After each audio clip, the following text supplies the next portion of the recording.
근데 그 12개는 이스라엘의 12지파의 이름과 강문에는 그 다음에 그 밑에는 12사도들의 이름이 적어져 있다라고 성경에서 증거합니다. 근데 여기는 성경에 그 기록된 것을 추론해 보면 그 문들은 참 신비로운 문들이라 그 문 중에 한 천사가 한 문들을 지키고 있을 것입니다. 근데 이 문은 아주 신비로운 문이죠. 요즘에는 자동 열쇠가 보편화되어 가지고 키를 가지고 다니지 않아도 자기 집만 들어가면 번호키를 눌러 가지고 문을 열고 들어갈 수 있습니다. 아니면은 또 지문을 갖다가 대면은 인식을 하고 문을 열어주는 그런 것들이 많이 나타나죠. 그런 것처럼 천국은 우리가 그 천사가 지키고 있는데 아무나 문을 열어주지 않습니다. 그 문은 내가 알고 있는 비밀 번호를 입력해야만 열어지는데 시편 100편에 보면 감사합니다 하면 그 문은 열어지게 됩니다. 그 문 안에 들어가서 궁정으로 들어가게 되면은 찬송을 불러야만이 열린다고 성경은 증거하고 있습니다. 우리가 너무나 잘 아는 하나님의 말씀이기 때문에 감사함으로 그 문에 찬송함으로 그 궁정에 그렇게 말했는데 아마 그 천국의 문에 들어가려면은 그 문은 자동문과 같아서 내가 알고 있는 감사함을 드릴 때 그 문은 열어지게 되고 두 번째 궁정 안에 들어가는 그 문은 우리가 알고 있는 찬송가를 부를 때 그 궁정의 문이 열리게 되어진다. 저는 그걸 믿고 있습니다. 그래서 그 천국은 감사함으로만 열어지는 문이요, 또 찬송함으로만 열어지는 문이다. 그렇게 생각합니다. 그렇기 때문에 감사함으로 천국 문만 아니라 여러분의 모든 삶의 문제가 열어지게 되기를 주의 이름으로 축원합니다. 그리고 늘 찬송함으로 그 공정에 들어가는, 그래서 예수 그리스도를 뵐 수 있는 그런 복된 삶이 되기를 주의 이름으로 축원합니다. 제가 유튜브 방송을 이렇게 가끔 여러 가지에 한번 모니터링을 해봅니다. 잘된 것, 지난주는 반드시 올린 것은 모니터링을 하고 무엇이 잘못됐는가, 혹시 성경 장절이 틀린 것이 없는가, 이렇게 생각을 해보고 가만히 모니터링을 해봅니다. 또 수적에 가장 조회수가 적은 것도 모니터링을 해보는데요. 좀 특징이 있더라고요. 우리 교회 성도들이 특징이 있어요. 어떤 특징이냐면 가끔 제가 그 설교 속에 할렐루야 그러면 아멘 하는 사람이 없다라는 거예요. 그게 특징이에요. 할렐루야라는 말은 모든 영광을 주께 돌립니다. 그런 뜻입니다. 나는 주께 영광을 돌린다는데 성도들은 그냥 잠잠히 있으면 영광을 돌리지 않겠다는 건가 뭔가 그런 생각이 들었습니다. 우리는 일종의 영적 군사죠. 영적 군사들은 훈련이 잘 되어야만이 승리할 수 있죠. 그런 것처럼 그런 것도 어떻게 보면 우리 영적 군사로서의 훈련입니다. 기왕이면 그 천국 가는 열차에 합승하면 얼마나 좋겠습니까? 동승자가 되어져서 할렐루야 하면 같이 아멘으로 화답할 수 있었으면 더 좋겠다라는 생각도 한번 해보았습니다. 오늘 이 강단에 이 꽃이 화사하니 가을에 국화향이 많이 피어오르죠. 우리 장지현 집사님께서 봉헌하시고 갔는데 아마 오늘은 어디 놀러 가셨는 모양이에요. 야외를 가셔가지고 미꾸라지처럼 이 꽃은 봉헌해 놓으시고 어디 놀러 가신 모양입니다. 그래서 참 꽃이 화사하고 사람의 마음을 밝게 한데 너무나 감사합니다. 그리고 또 아울러서 지난주에 올린 그 제 동영상 설교가 1주 만에, 지난번에 1주 만에 최초로 200회를 돌파하더니 이번에 1주 만에 450회를 돌파해서 갑절에 그 조회수가 늘어나고 점점 갈수록 파급 효과는 좀 늘어날 수 있을 것이다. 그런 기대감을 가져봅니다.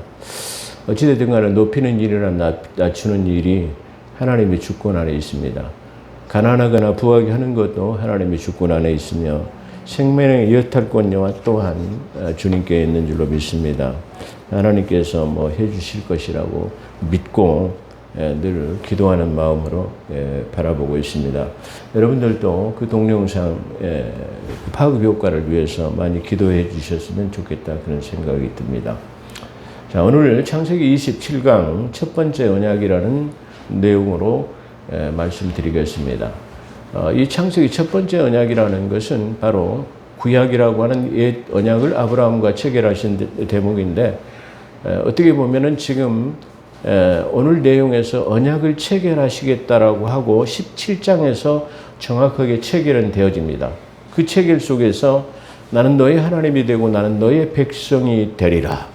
너는 하나님의 백성이 되는 조건으로 할례를 받아라.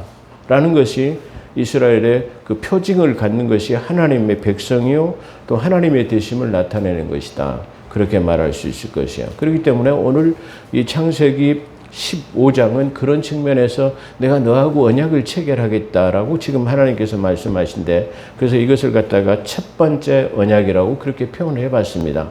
어떻게 보면은 바로 17장에서 본격적인 계약을 체결하기 위해서 준비하는 단계이다. 내가 어떻게 너를 해 주었으면 좋겠냐, 그리고 너는 내게 어떻게 했으면 좋겠냐라고 하는 어떤 준비 단계라 그렇게 말할 수 있을 것입니다.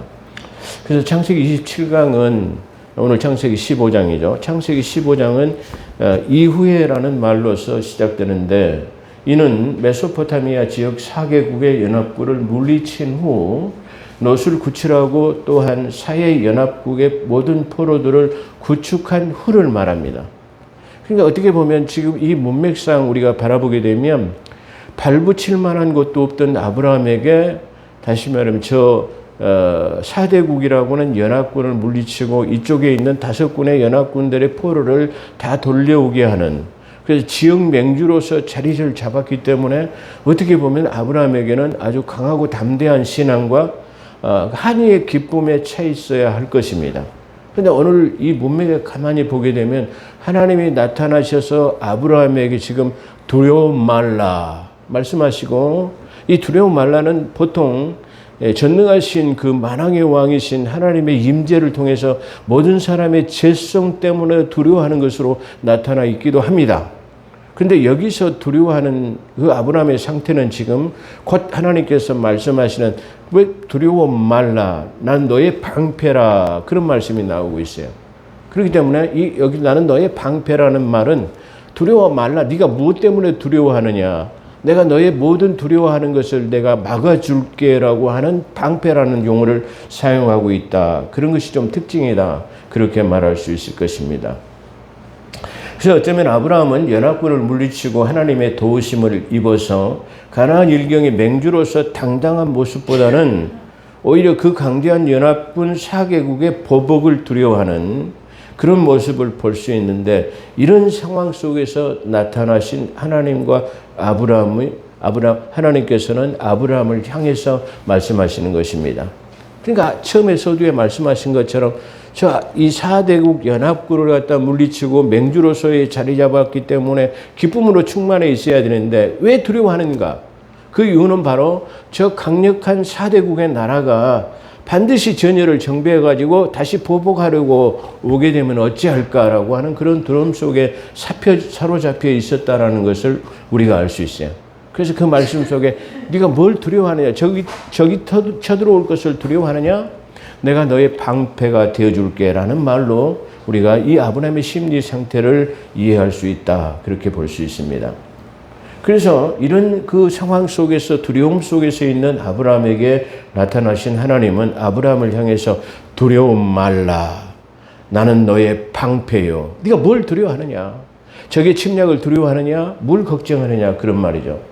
그러면서 내가 너의 방패가 되어줄게 라고 말씀하시면서 너는 지극히 큰 상급이로다. 내가 너에게 상을 베풀겠다라는 말이죠.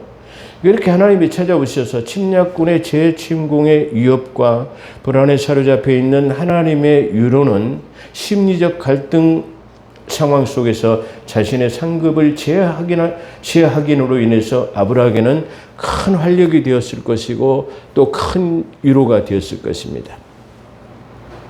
이렇게 나타나신 하나님에게 아브라함은 하나님께 내게 무엇을 주시려고 합니까? 그래요. 그러니까 대체적으로 이 물음은 많은 믿음의 사람들에게 하나님이 나타나셨을 때 하는 말이죠.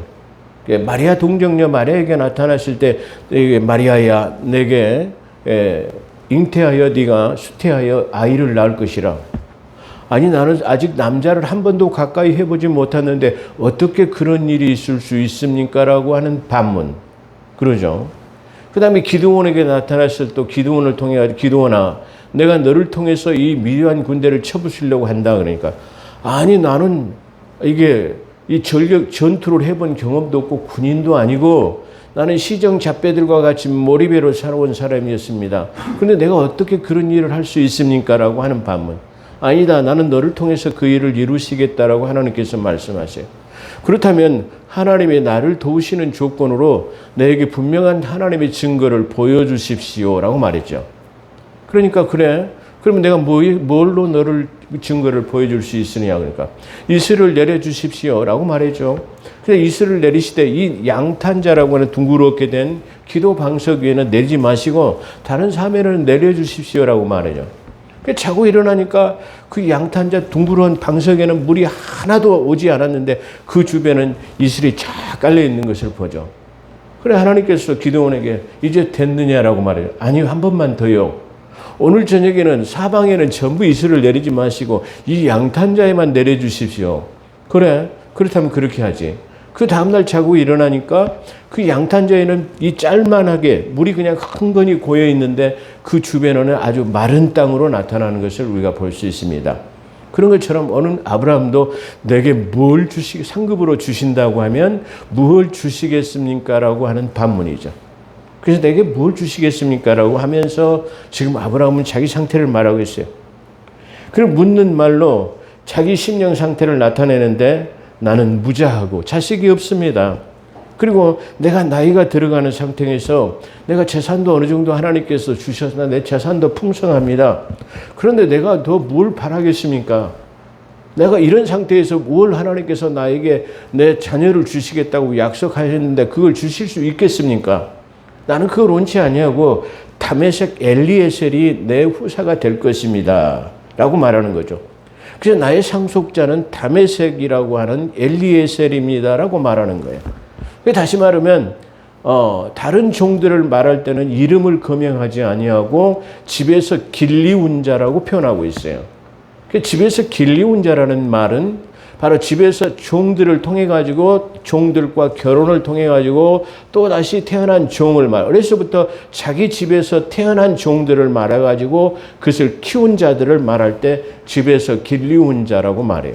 근데 여기서 이 엘리에셀이라는 사람은 다메섹이라는 그 지명을 거명하고 있어요. 그렇기 때문에 집에서 길리운 자와 엘리에셀이라고 하는 것은 좀 대별되는 이름이다. 그리고 이 엘리에셀은 다메섹이라는 곳에서 얻은 종이라는 것을 우리가 알 수 있죠. 그래서 우리는 여기서 지금 아브라함은 주님을 부를 때 여기서 주님 그랬습니다. 주 여호와예요. 그런데 여기서는 지난번에는 우리가 앞전에 공부할 때는 엘론이라는 말을 썼다고 했죠. 근데 여기서는 주 아도나이라는 이름을 쓰고 있어요. 근데 여기서 아도나이라는 뜻은 무슨 뜻이냐면은 성취하시는 하나님, 그리고 뜻을 이루시는 하나님. 그럴 때 아도나이 하나님이라는 이름을 쓰고 있다. 그런 말이에요. 그래서 여러분이 만약에 기도하실 때 성취가 필요하다. 그것을 이루어 주시기를 원한다라고 말할 때는 아도나이의 하나님이시여 할렐루야. 그런 표현으로 기도하시면 더 좋겠다는 생각을 한번 해봅니다. 그래서 여기서 이루시는 하나님을 나타내는데 굳이 여기서 이 명칭을 언급하는 것은 아브라함에 관해서 아브라함의 자손의 분깃에 대한 언약을 재확인하고자 하는 관련이 있다는 것을 나타내는 겁니다. 하나님께서는 내게 약속하신 것을 지금 이루시겠습니까? 지금 어떻게 이루시겠습니까? 라고 하는 내용이 그 속에 지금 들어있다라고 그렇게 말할 수 있을 것입니다. 그래서 다메섹 엘리에서는 우리가 지난번에 공부한 것처럼 갈대아 우르를 떠나 메소포타미아로 향하다, 하란으로 향한 중에 다메섹이라는 곳을 지나다가 다메섹에서 누굽니까? 엘리에서를 우리가 얻었다라는 것을 우리가 알 수 있었습니다. 그렇기 때문에 내 후사는 다메섹에서 얻은 엘리에셀이나 아니면 내 집에서 길르온 자 중에서 내 후사가 될 것입니다. 이것은 팔레스타인의 보편적인 고대 중동 근처에서 일어나는 것. 다시 말하면 자녀가 없을 때는 자기 집에서 가장 신실하고 착실한 충성된 종 중에서 자기의 모든 소유를 다 맡기고 주고 그 다음에 자기의 노후를 그 종에게 의탁하는 관습이 있었죠. 예를 들어서 낳지 못한 사람은 양자를 들여가지고 자기 모든 재산을 주고 그 다음에 자기 노후를 그들에게 부탁하는 그런 것을 볼 수 있습니다. 그렇기 때문에 여기서 우리가 다메섹이라고 하는 엘리에셀은 바로 다메섹 지역에서 지난번에 갈대아 우르를 떠나 메소포타미아를 가던 중에 다메섹이라는 지역에서 얻은 종을 말하는데 3절에 집에서 길르온 자란 이 용어는 바로 집에서 태어난 종을 아까 설명드렸죠. 말하는데 엘리에셀과 집에서 길르온 자는 대별되는 얘기다. 그렇게 말할 수 있을 것입니다. 그래서 아도나이 하나님은 그렇게 말씀하십니다. 아니다. 네가 네 종은 바로 네 후사는 엘리에셀이나 네 후사 중에서 네게 집에서 기르는 자가 아닌 반드시 내 몸에서 날 자로 내가 하시겠다. 그리고 내가 목벨처럼 그것을 많게 하겠다. 반드시 내 후사에게서 날게 할 것이다라고 약속하고 계신 것입니다. 아브라함은 하나님의 설득을 통해서 그를 믿으니라고 6절에 증거합니다. 이 하나님의 약속을 누굽니까? 아브라함은 믿었어요.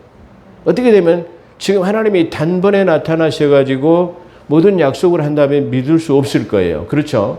근데 아브라함은 지금 자기가 살아오는 신앙의 체험 속에서 하나님이 도우시겠다라고 하는 것, 하나님께서 약속하신 것은 반드시 성취된다라는 뭐가 있죠? 체험이 있어요.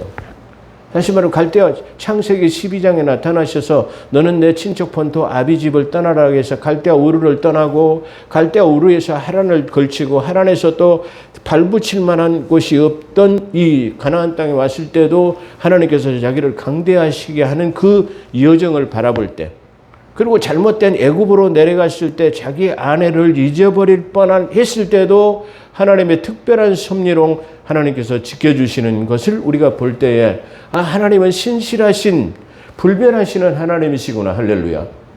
나와 여러분들도 그 불변하신 하나님을 믿게 되시기를 주의 이름으로 축원합니다. 나와 여러분은 알게 모르게 우리가 신앙생활하는 많은 여정 중에서 하나님이 살아계시고 하나님의 나를 통해서 도와주시는 것, 돕고 나를 이끌어 오시는 것을 너무나 많이 체험했어요. 그런데 그걸 다만 잊어버리고 살 뿐입니다. 근데 중요한 것은 하나님께서 우리에게 내리시는 그 은혜를 감사함으로 잊지 않고 살아나가는 것이 바로 믿음이다, 신앙이다, 그렇게 말할 수 있어요. 바로 그것을 갖다가 다른 말로는 의라고 표현할 수 있어요. 이 뒤에 설명하겠습니다만, 그래서 아브라함은 지금 하나님께서 나는 지금 나이가 늙었습니다. 그렇기 때문에 내 지금 종이었던 다메섹에서 얻은 엘리에셀이나 아니면 내 집에서 길르온 자 중에서 나의 후사를 삼겠습니다 라고 말하지만 아니야. 반드시 나는 네를 통해 네 몸에서 날짜로 후산을 정하겠다고 그랬어요. 그러니까 저기서 아브라함 뭐죠? 아멘입니다. 하나님의 말씀이 성취되기를 원합니다. 그런 뜻이에요. 그래서 그것을 믿었기 때문에 뭐로요? 그를 의로 인정하셨다라는 말이에요. 여기서 믿으니라는 뜻은 히브리에서 아만이라는 말인데요. 이 아만이라는 이 원래의 뜻은 계속해서 꾸준하게 신뢰하다이다. 이는 어떤 대상에게 자신을 맡기고 끝까지 의지하는 마음의 상태를 나타내는 겁니다. 믿음이라는 것은 마음의 상태에서 나타나는 거죠. 그래서 성경은 마음을 귀중하게 생각하죠. 다음에 설명하겠습니다만 마음으로 믿어 의에 이르고 입술로 시인해서 구원에 이른다라고 그러죠. 잠언 4장 23절에서는 무릇 지킬 만한 모든 것 위에 내 마음을 지키라. 생명의 근원이 예선함이라. 할렐루야. 무릇 지킬 만한 모든 것 중에서 뭘 지켜야 돼요? 마음을 지켜야 돼요. 우리가 살아가다 보면 지킬 만한 것이 많이 있어요. 내 가정도 지켜야 돼요. 내 아내도 지켜야 돼요. 내 남편도 지켜야 돼요. 내가 모은 재산도 지켜야 돼요. 이렇게 우리는 살아가다 보면 지켜야 할 것이 많아요. 근데 그 지켜야 할 많은 것 중에서 뭘 지켜야 되냐면 마음을 지켜야 돼요. 그래서 마음을 지키는 자는 산성을 얻는 자와 같다고 그랬어요. 마음을 지키지 못하는 자는 마치 쉽게 말하면 성벽이 허물어져 버리고 이 성 대문이 없는 것과 같은 그런 상태라고 잠언 25장에 설명하고 있는 것을 우리가 볼 수 있습니다. 그래서 이 아만이라는 말은 어떤 대상에게 자신을 전폭적으로 맡기는 거예요. 맡기고 끝까지 의지하는 거예요. 끝까지 그 의지하는 마음의 상태를 말할 때 바로 뭐예요? 그것을 의로 여긴다라는 말이에요. 참된 신앙이라는 말은 형편과 무관하게 무조건 그 일의 주관자 되신 하나님을 의지하는 것입니다. 그래서 의란 체다카인데 이 체다카라는 말은 생각이나 행동이 하나님의 뜻과 일치하다는 것이에요. 우리는 성경에서 하나님께서 이게 인정하시는 내 뜻과 이게 똑같다는 사람을 인정할 때 뭐예요? 다윗은 내 생각과 일치하다. 그 나라 기뻐하는 자다. 아브라함도 역시 말했던 내 생각과 똑같아서 나의 친구라 말하는 거죠. 그런 것처럼 성경에서 다윗과 아브라함은 하나님의 친구요, 내 기뻐하는 자라고 말할 수 있는 것. 그 사람들이 가지고 있는 그것이 뭐냐? 그러면 꾸준하게 변하지 않고 모든 것을 끝까지 맡겨버리는 그런 상태를 말하는 것입니다. 그런데 여기서 의란 체다카라는 말은 생각이나 행동이 하나님의 뜻과 일치하는 것을 말하는데 우리는 이 하나님의 뜻과 생각이 일치할 수 있는 상태는 타락하기 이전의 상태는 하나님과 뜻이 일치할 수 있어요. 그러나 우리는 타락한 이후에는 하나님의 뜻과 생각과 일치할 수 없다는 상태를 말합니다. 그래서 이게 타락한 인간에게는 안전한 의를 찾아볼 수가 없다고 로마서 3장 10절에 말하고 있어요. 그러니까 타락하기 이전에는 하나님의 생각과 계획을 그리고 내 생각이 하나님의 뜻과 일치할 수 있어서나 타락한 후에는 그렇게 할 수 없다라고 로마서의 사도 바울은 3장 10절에서 증거하고 있습니다. 그렇다면 다만 인간은 하나님의 구속의 은총에 의해서만 칭이라고 부를 수 있어요. 그걸 칭이라고 하는데 나는 의롭게 될 수 없지만 내가 의롭다 불려줄 수 있는 것은 그것을 갖다가 로마서에 나오는 칭이라고 말하는 거예요.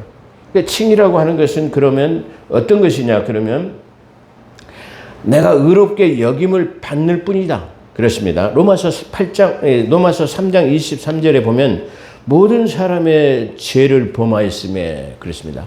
모든 사람의 죄를 범하였음에 의로워질 수 없는 거예요. 근데 여기서 칭이라는 것은 예수 그리스도 십자가의 보혈의 피를 통해 가지고 그 전가된 의를 통해 가지고 내가 칭이 의롭다 되어지는 것이에요. 나는 의로워질 수 없어요. 근데 예수 그리스도 십자가의 보혈을 통해서만 내가 의롭게 되어지는데 그걸 뭐라 한다? 칭이라고 말한다. 대체적으로 사람들이 칭의가 무엇인가를 말해주지 않는 부분도 많이 있습니다. 그렇죠? 그래서 이 칭의라는 것은 전가된 의를 말하는 것이다. 그래서 사람들은 모두 범죄함으로 다시 말하면 그 아담의 후손으로서는 그 혈통 유전 인자를 타고 나서는 그 죄성 때문에 하나님의 영광에 이르지 못합니다. 그런데 그리스도 예수 안에 있는 속량으로 말미암아 그렇죠? 예수 그리스도 안에서 속량이라는 말은 예수 그리스도께서 다시 말하면 첫 번째 아담인 아담으로 인해서는 모든 죄악이 인류에게 들어왔지만 두 번째 아담이신 예수 그리스도를 통해서 뭐죠? 우리가 깨끗하게 되었다는 그걸 속량이라고 해요. 그러니까 다시 속량이라는 것은 다운 페이먼트라고 값을 대신 치러주는 거예요. 나는 내 죄값을 치러야 되는데 내 죄값을 치르지 못해요. 근데 예수 그리스도께서 내 죄값을 십자가의 보혈에다 못 박으심으로 말미암아 내 죄값을 치렀다라는 거예요. 내가 종으로서의 살아가는 나를 예수 그리스도께서 십자가에 못 달려 죽으심으로 나를 속량했다라는 거예요. 그 속량이라는 말은 내가 죄값을 대신 치루었다라는 것을 말하고 있어요. 그래서 우리 사람은 아담 이후의 모든 혈통은 하나님의 영광에 이르지 못하였더니 그리스도 예수 안에 있는 속량으로, 다시 말하면 대신 값을 치러진 것을 말하죠. 다시 말해 속량으로 말미암아 하나님의 은혜로 값없이 의롭다 하심을 입은 자가 되었습니다. 값없어요. 어떤 대가를 요구하는 것이 많은 수행이나 많은 헌금이나 많은 헌신을 통해서 얻은 것이 아니라 누구나 예수 그리스도를 나의 구주로 믿기만 하면 얻어지는, 값없이 얻어지는 구속 속량을 말하는 것입니다. 그러므로 인간의 입장에서 의라는 단어보다는 뭐죠? 의라는 있을 수 없어요. 어떤 그런 단어보다는 칭이라는 단어가 더 바람직할 것이다. 그래서 여기서 여기시고라는 언어는 헬라어로 하사부인데 전가하다는 뜻이, 다시 말해 그렇게 내가 의로 여기시고라는 말은 아브라함의 지금 이 믿음을 보시고 의로 여기시다라는 말은 바로 전가된 의를 통해서 예수 그리스도의 십자가의 보혈에 그 피를 내가 공로로 입는, 어떻게 우리는 입었죠? 우리는 출애굽기 12장에서 보게 되면 어린 양의 유월절에 어린 양을 잡고 그 어린 양을 잡기 전에 뭐예요? 대제사장이 그 어린 양에 뭘 해야 되죠? 안수를 합니다. 그 희생 제물에다가 안수하는 거예요. 안수한다라는 말은 우리가 살아가다 백성들이 그 주의 금령 중 하나라도 범하면, 족장이라도 그 금령을 범하게 되면, 백성들이라도 그 죄를 범하게 되면 어린 양을 잡아서 그에게 안수한다. 대제사장에게 그 어린 양을 끌고 오게 되면 내가 간음했습니다. 내가 도둑질했습니다. 살인했습니다. 이런 죄를 지었어요. 주님께서 명령하신 그 계명을 어겼을 때 그 계명이 생각나거든 그랬습니다. 그 금령을 어긴 것을 생각나거든 그 양을 한 마리 가져와 가지고 그 양에다 안수하는 거예요. 그러니까 그 양에다가 안수한다라는 것은 바로 이 사람의 지은 죄를 누구예요? 예수에게 떠맡기는 것을 말합니다. 할렐루야. 그래서 그 어린 양에게 내 죄를 전가시켰기 때문에 그 어린 양이 죽음으로 말미암아 전가된 내 죄가 소멸됨으로 말미암아 다시 말해 그의 의가 다시 나에게 전가되었다라는 것을 말하는 것입니다. 그래서 이 하사브라는 말은 이는 사실상 그렇지 않지만, 그럼 원래는 그렇지 않지만 사실상 너는 그렇지 못해. 그렇지요. 그렇지만 내가 그것으로 그렇다고 쳐. 그렇다고 내가 간주해 줄게. 그래, 너는 그것을 할 수 없지만 네가 할 수 없기 때문에 예수 그리스도의 보배로운 피의 공로에 의해서 네가 의롭게 되었다라는 것을 내가 인정해 줄게라는 말이에요. 그게 하사브라는 말이에요. 그래서 예를 들면 아담의 죄가 전 인류의 죄로 여겨진 것입니다. 로마서 5장 12절이죠. 그렇다면 두 번째 아담이신 그리스도의 피의 공로로 죄인의 의롭다함을 받은 것은 로마서 4장 25절에 좋은 신뢰가 될 것입니다. 그러니까 첫 번째 아담을 통해서 죄가 들어왔다면 두 번째 아담이신 예수 그리스도는 생명이 들어왔죠. 할렐루야. 그것이 바로 전가된 의를 통해서라고 결국 말하고 있습니다.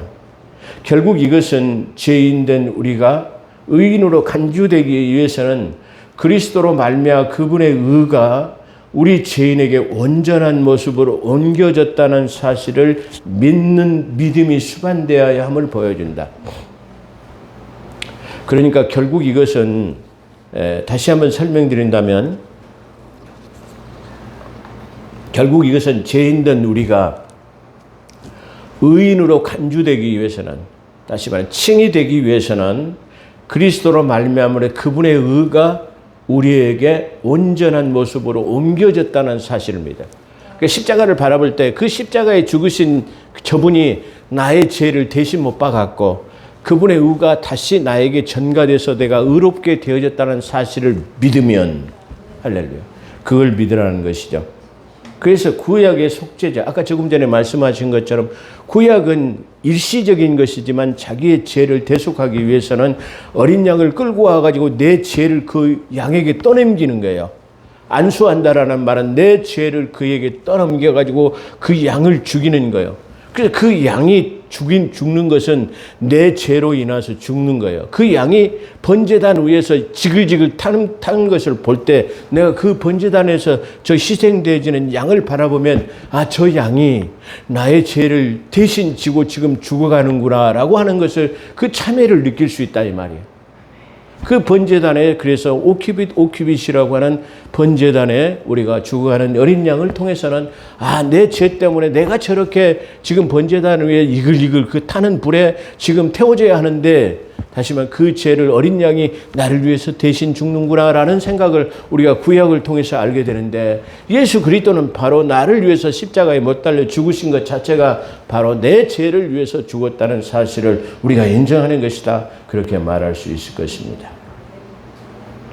따라서 아브라함이 하나님으로부터 의롭다 함을 받은 것은 하나님을 믿는 그 믿음 때문에 깨닫는 것은 매우 중요합니다. 로마서 4장 3절에 로마서 4장 3절에 나와 있죠.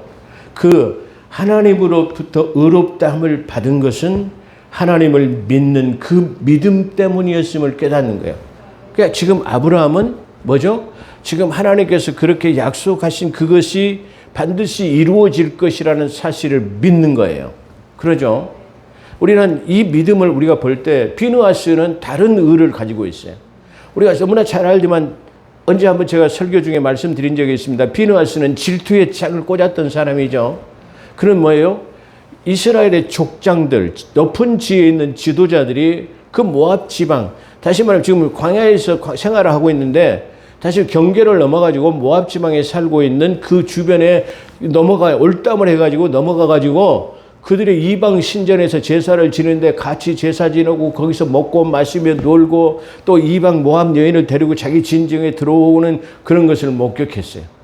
그래서 그것을 보고 비느하스는 질투의 창을 갖다가 그 족장이 자기 그 장막으로 들어가는 걸 보고 쫓아가가지고 둘이 엉켜 있는 것을 그대로 창을 꽂았다라고 성경은 증거하고 있어요. 그 분노의 질투, 하나님의 사랑하는 그 특심 때문에 하나님께서는 비느하스에게 내가 너에게 그를 의로 여기니라.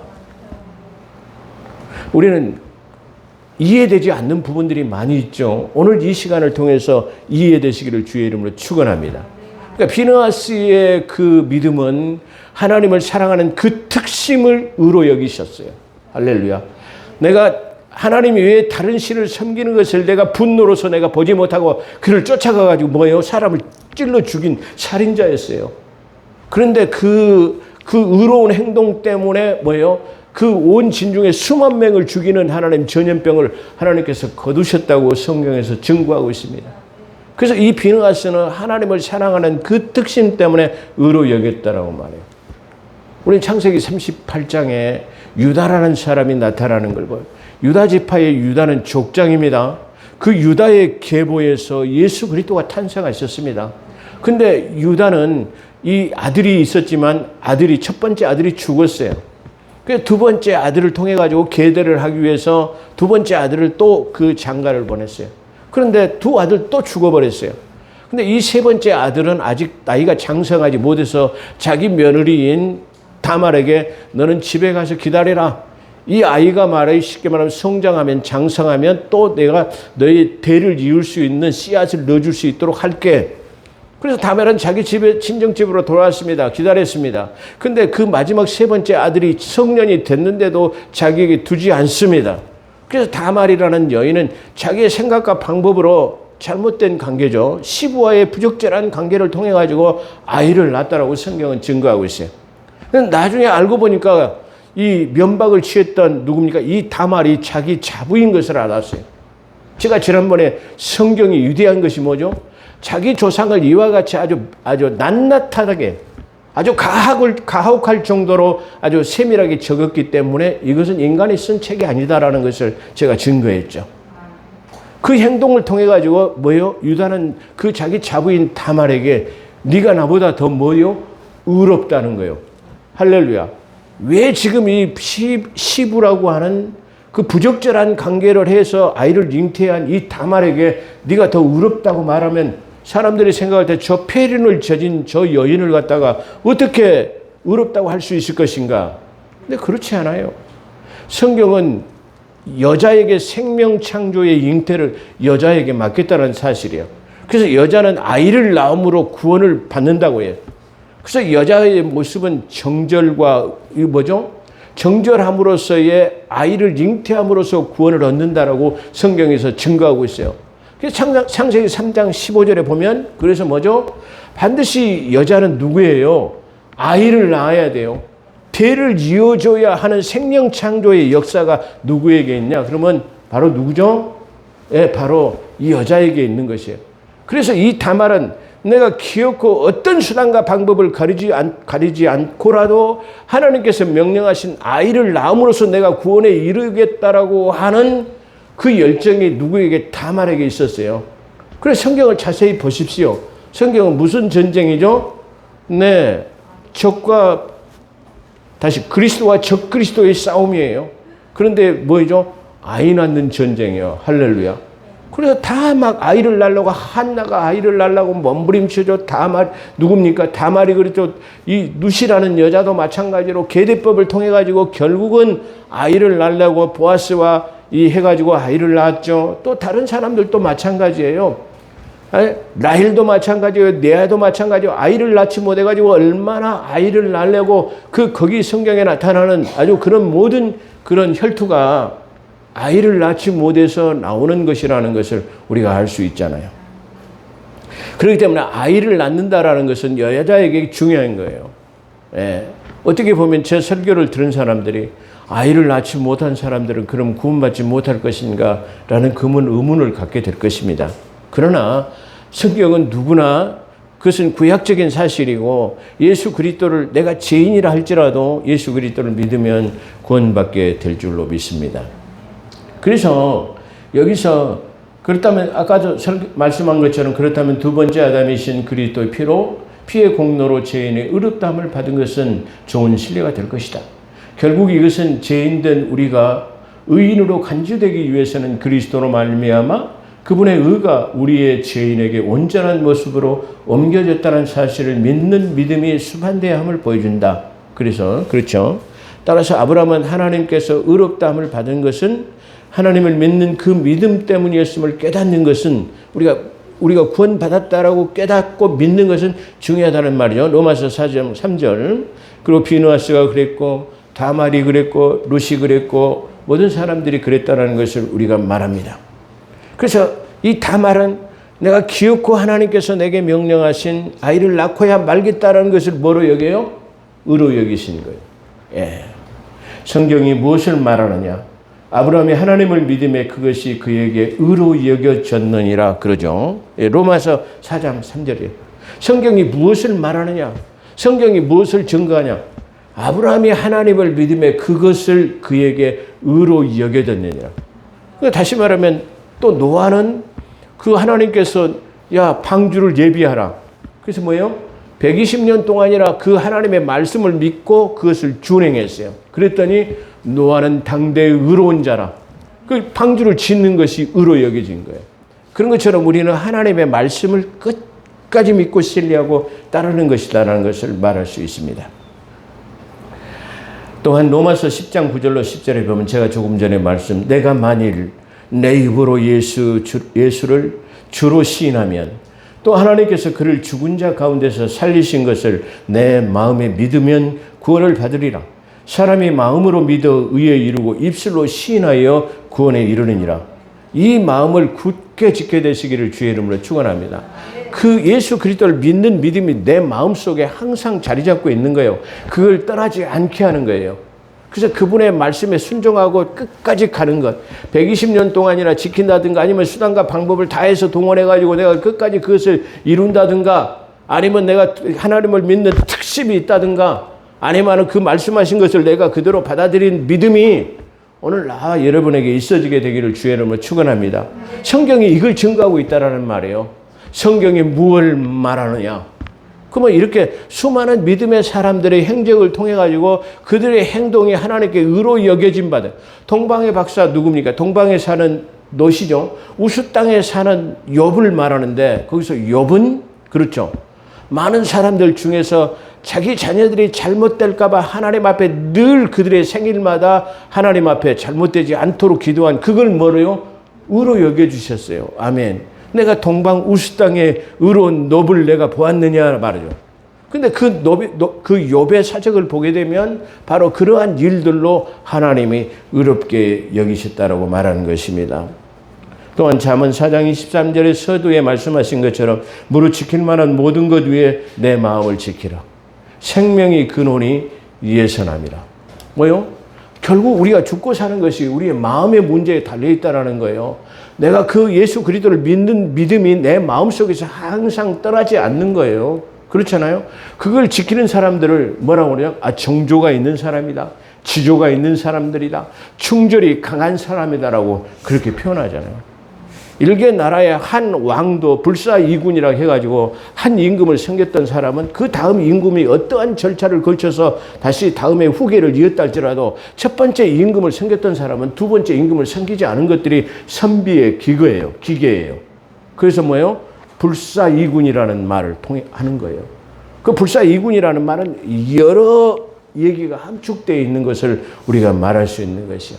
그런 것들을 그런 사람들을 우리가 일컬어서 뭐예요? 충절이 있는 사람, 정조가 있는 사람, 지조가 있는 사람이라고 우리가 증거하고 있는 것입니다.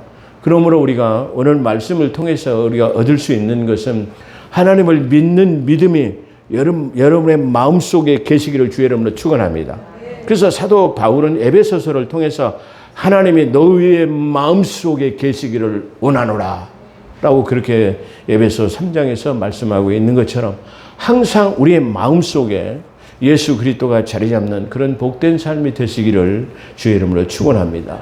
기도드리겠습니다. 고맙습니다. 감사합니다. 이런 어려운 가운데서도 하나님을 섬길 수 있는 믿음을 주시고 주의 전전에 나와서 대면 예배로 하나님 함께 할 수 있도록 은혜를 베풀어 주시고 귀한 생명의 말씀으로 우리를 양육하심을 진실로 감사드립니다. 이 생명의 말씀이 우리 마음 가운데 잘 박힌 못이 되게 하사 아브람처럼 하나님 의로운 비누아스처럼 다말처럼 하나님 누처럼 그런 사람이 되게 하사 하나님의 마음에 합한 자들이 다 되게 도와주옵소서. 우리 포도원교회 모든 성도들을 예수 그리스도 이름으로 축복합니다. 우리 한국교회 모든 성도들을 예수 그리스도 이름으로 축복합니다. 또 이 시간 권능의 손을 펴시사 머리부터 발끝까지 안수안찰하시다 정결하고 깨끗하게 치유받는 귀한 시간으로 함께해 주심을 감사하며 우리 구주 예수 그리스도 이름으로 감사기도 드리옵나이다. 아멘.